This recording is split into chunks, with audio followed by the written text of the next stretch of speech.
룻기서 4장 14, 22절 요약해서 교독하도록 하겠습니다. 이에 보아스가 룻을 맞이하여 아내로 삼고 그에게 들어갔더니 여호와께서 그에게 임신하게 하심으로 그가 아들을 낳은지라. 여인들이 나오미에게 이르되 찬송할지로다 여호와께서 오늘 내게 귀한 물을 담아 어떻게 하지 아니하셨도다. 이 아이의 이름이 이스라엘 중에 유명하게 되기를 원하노라. 이는 내 생명의 회복자이며 내 노년의 공영자라. 곧 너를 사랑하며 일곱 아들보다 귀한 내 며느리가 낳은 자로다니라.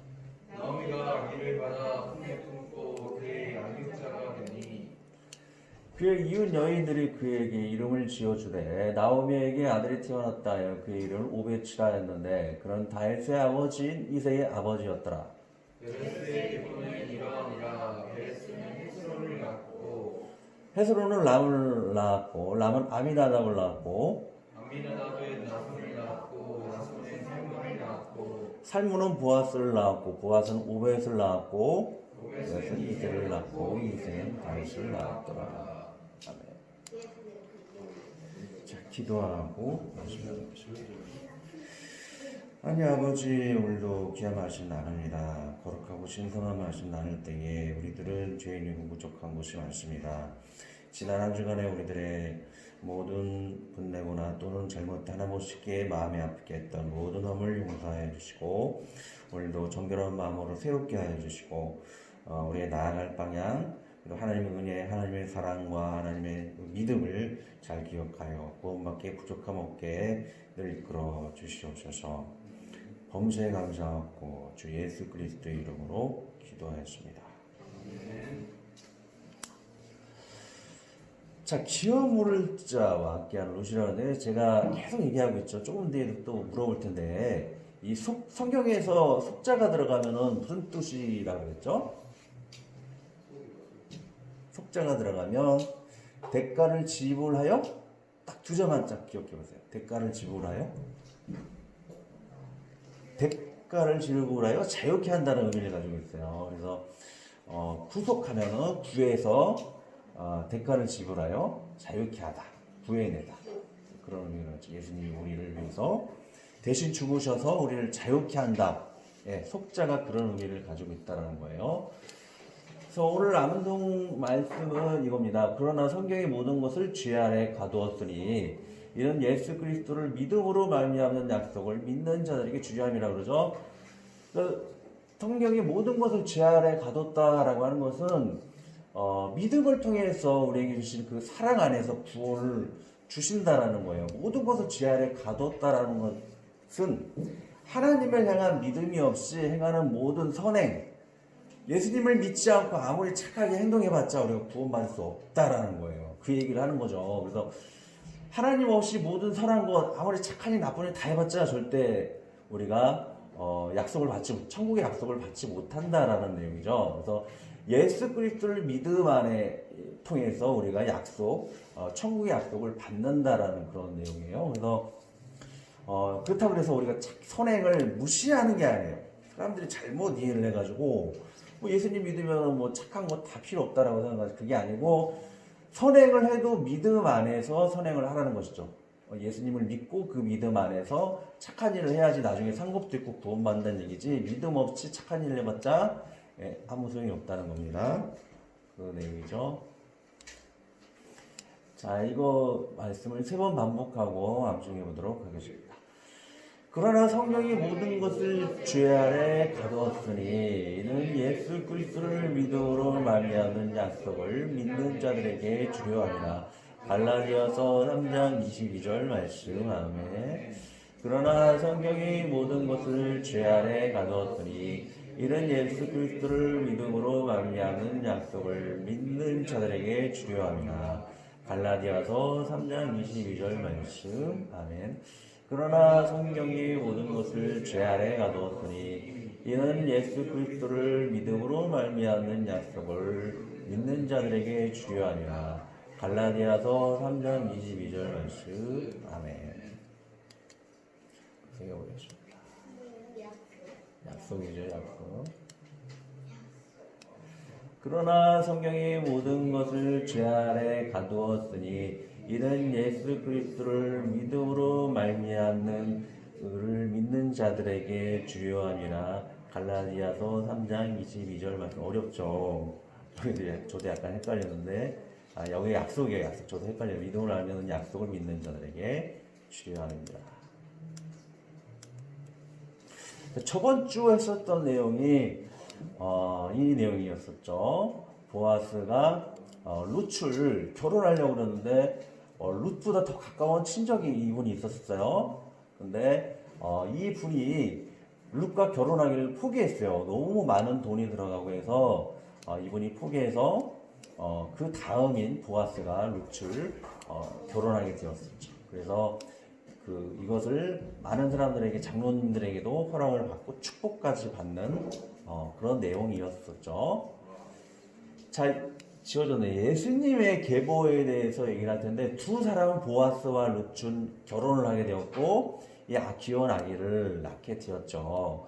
근데 이 아이의 이름이 오베츠예요. 뭐 이런 얘기도 있어요. 나오미의 오자 벳 아들, 나오미의 아들. 나오미라는 그 시어머니가 자녀들이 다 죽었잖아요. 그래서 불쌍해서 이 오벳을 이름이라는 붙였다는 설도 있고, 또 오벳 자체의 그 뜻은 예배자라는 의미를 가지고 있어요. 나중에 보면 이 오벳이라는 분의 후손이 유명한 다윗 왕이고, 예수님이 혈통으로는 피를 물려받지 않았지만 일단 형식적으로는 예수님의 조상이 오벳이에요. 그러나 오벳의 이름을 예배자라고 하는 것은 전생님 해석을 하면 그거예요. 비록 예수님의 조상이긴 하지만 이 오벳도 예수님을 하나님으로 예배하는 그런 자라는 것이죠. 비록 조상이라 할지라도 예수님의 조상이었던 모든 인물들은 예수님을 하나님으로 예배하는 예배자라는 거예요. 그리고 조상이라고 해서 예수님보다 높은 분이 아니라는 것을 기억해야 한다는 그런 의미인 것 같아요. 제가 보기엔. 또 이 오벳의 그 후손이 바로 지금 2세죠. 2세가 나오고 2세에 그리고 아들이 다윗이라는 거예요. 물매 다윗이 누군지 아세요? 네. 다윗이 누구를 죽였어요? 덩치 큰 골. 그렇죠. 골리앗을 죽였잖아요. 유명한. 그리고 나중에 사울의 왕이 쫓겨서 힘들었지만 결국엔 다윗 대왕이 되었어요. 이스라엘의 그 유명한 다윗 왕이 되었어요. 그 유명한 왕의 조상이 룻의 아들인 오벳이에요. 또 룻은 고조 할머니라고 제가 말씀을 드렸죠. 자, 이 다윗과 같은 그런 왕을 낳게 되어주셨는데, 이후에는 마지막 조상이 예수님이라는 그 위대한 분이세요. 근데 예수님이 이런 잘난 사람도 있고, 예수님의 조상 중에는 딱 보면 못난 룻도 있고 잘난 그 보아스 다윗도 있고 한데, 이 후손을 통해서 예수님이 오셨는데 잘난 사람 못난 사람들을 위해서 예수님이 그 후손으로 오셨다라는 거예요. 자, 그 이유는 잘난 사람 못난 사람의 민족이 되었던 그 후손이 되었던 예수님이 되었던 이유는 우리들도 마찬가지예요. 우리들이 잘난 경우도 있고 못난 경우도 있지만 누가 되었든지 간에 차별을 두지 않고 예수님은 다 구원하러 이 땅에 오신다라는 것이죠. 예수님의 사랑을 볼 수가 있습니다. 또 여러분들은 예수님을 영접해서 예수님의 친구가 되었고 예수님의 형제가 되었고 하나님의 자녀가 되었기 때문에 이 모든 민족, 잘난 사람 못난 사람 모든 민족의 구원이 되신 예수님의 사랑을 그들에게 베풀었던 것처럼 우리도 예수님의 형제이고 또 하나님 아버지의 자녀이기 때문에 우리 또 예수님의 사랑을 받을 수 있다라는 것이죠.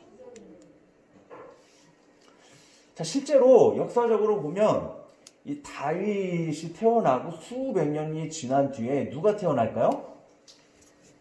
다윗의 후손 중에 금방 제가 얘기 드렸죠. 수백 년이 지난 뒤에 아기 예수님이 그 족보에 태어나게 되었어요. 되게 중요한 것 중에 하나가 뭐냐면 형식적으로만 예수님이 후손인 거예요. 피를 물려받아서는 안 돼요. 피를 물려받으면 우리가 태어나면서부터 모든 사람이 죄의 피, 선악과를 먹은 죄의 피를 물려받았기 때문에 예수님이 그 피를 물려받으면 죄인이기 때문에 우리를 완벽한 제물이 되지 못해서 우리가 구원을 받을 수 없다라는 것이죠. 근데 예수님은 피를 물려받지 않았지만 마리아의 몸, 이 다윗의 혈통 중에 하나인 마리아와 요셉의 마리아의 몸에서 나왔기 때문에 형식적으로는 아마 예수님이 그들의 조상, 그들의 후손, 또 예수님의 조상이 그들이 될 수 있다라는 것이죠. 좀 어렵죠. 무슨 얘기인지. 자, 좀 잘 설명을 해볼게요. 자, 예수님이 태어났을 때 마리아와 그리고 요셉이 로마의 그 왕의 지시에 따라서 베들레헴이라는 곳에 가서 마리아와 요셉이 베들레헴에서 가서 아기 예수님을 낳았는데 성경에도 이야기를 하고 있어요. 그 아들이 바로 다윗 왕의 후손이라는 것을 설명을 하고 있죠. 그가 큰 자가 되고 지극히 높으신 이의 아들이라 일컬어질 것이요 주 하나님께서 그 조상 다윗의 왕위를 그에게 주시리니 그랬어요. 다윗의 왕위가 바로 마리아가 낳을 그 아들이라는 것이죠. 그 다윗의 왕위를 예수님이 물려받았다는 거, 후손이라는 얘기죠. 자, 보시면 예수님이 탄생할 때 마리아의 몸에서 나왔는데, 자, 1번, 2번 중 하나 선택을 해주세요. 제가 문제를 내볼게요. 자, 예수님이 태어날 때 요셉의 씨와 마리아의 씨를 통해가지고, 수정을 통해가지고 예수님이 나왔다. 1번. 자, 두 번째. 예수님은 성령을 통해서, 말씀이 육신이 되어서 성령을 통해서 마리아의 몸에서 나왔다. 1번, 2번 중에 어느 게 답일까요? 2번. 다 2번이죠? 잘 아시네요. 전사님 가르치는 거 잘 들으신 것 같아요. 그쵸? 예.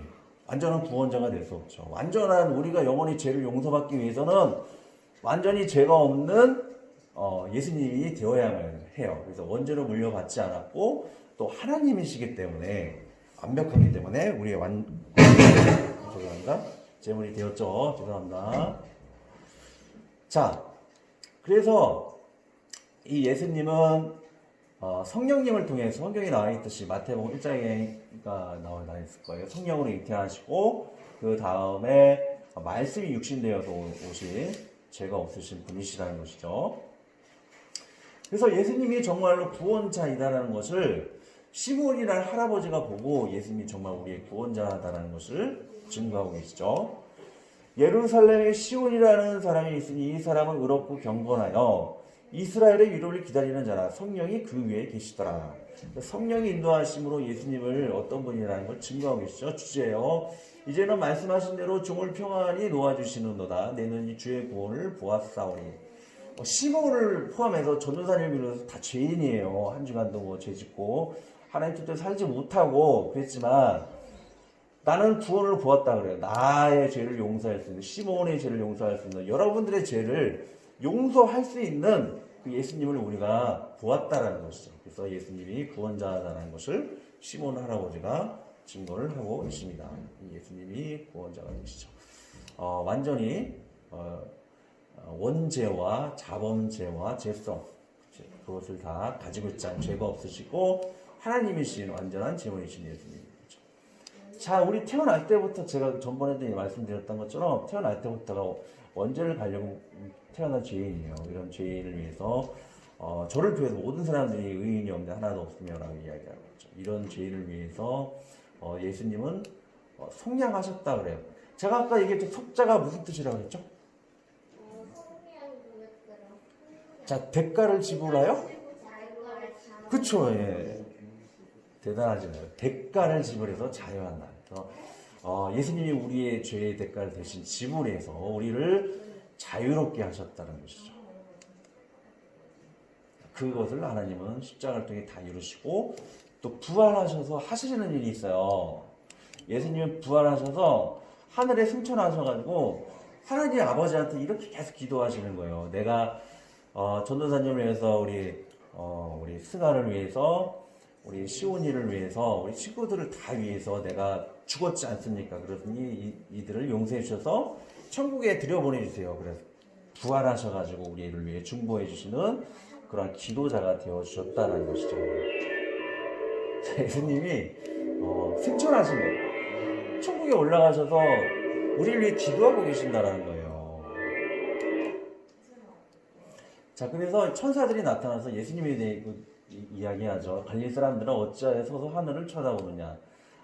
예수님은 다시 언젠가 이 땅에 내려오셔서 우리를 구원하러 또 오실 거예요. 너희 가운데서 하늘로 올려주신 이 예수는 하늘로 가시를 본 그대로 다시 오시리라.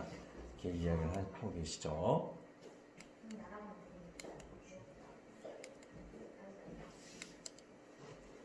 자, 그래서 우리는 루트의 후손을 통해서 예수님이 오셨고, 우리는 예수님의 다시 오시는 날 품에 안겨서 하늘에 있는 천국에 갈 수 있다라는 것입니다.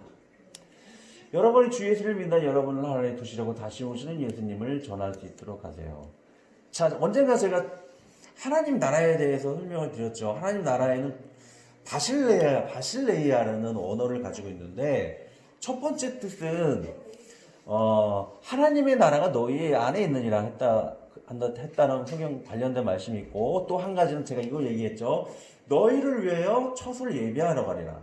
내가 너희를 위해 거처를 예비하러 가니 가서 너희를 위하여 거처를 예비하면 내가 다시 와서 너희를 내게로 영접하여 나에 있는 곳에 너희들 있게 하리라. 천국이라는 것은, 하나님 나라라는 것은 우리가 하나님께 순종해서 그 통치에 순종하는 것, 통치에 대한 이야기가 뜻이 있고, 또 하나님 나라는 실제로 천국이 있다라는 거예요. 우리들이 마음대로 먹을 것을 먹을 수 있고, 그리고 하나님을 경배할 수 있고, 그리고 생명수가 흐르는 곳에서 마음대로 생명수를 취할 수 있고, 아름다운 꽃들과 그리고 황금바다, 보석으로 꾸며진 그곳을 우리가 갈 수 있다라는 그 천국이 실제 있다라는 거예요. 보시죠? 여기 천국 보이시죠? 이런 천국을 여러분들이 소개하는 여러분들이 되기를 바랍니다. 오늘 초청주일에 뭐 이렇게 새로운 친구는 없지만 다음에 또 기회가 되신다면, 코로나 때문에 그런 영향이 있죠. 전도할 수 있도록 많이 노력을 해주시기 바랍니다. 이 천국을 믿는 자들에게 하나님 약속을 이루신다는 것이죠. 자, 최혜든 학생 행동을 위해서